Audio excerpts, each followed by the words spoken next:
আমি না ধরে থাকলেও ও এমনই থাকবে। কি হয়েছে? উঠে যা। ধরে নেই আমি, দেখো পড়ে যাবে। এই পারছি না, এই পারছি না। আসে নাও, ঘুরে গেছে। না কি হয়েছে? এক হাত ধরাতে কি হয়েছে? ওই সবাই ভাবে কি এক হাত ধরো, এখান থেকে যদি খুলে যায়। আরে না, আমি আমার বাচ্চাকে ঠিক করে ধরবো না? আমি তো জানছি কোথার থেকে কি হবে। আর ব্যথা লাগলে তো কাঁদবে। আমরা তো জানি।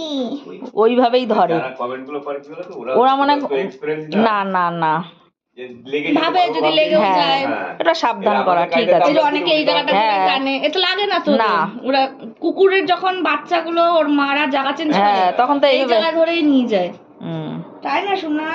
লালির মতন ক্ষমতা কার আছে? 5টা বাচ্চাকে ট্রান্সফার করলো একদম। মা কালী মার্বেল থেকে নিয়ে এসে উত্তমদের বাড়ির পেছনে রেখেছে, একদিন ঢুকতে পারিনি বলে। হ্যাঁ ও সোনা, ও সোনা, আমাকে কোলে নিবা তুমি? তা তো তুমি নিবা না বাবা।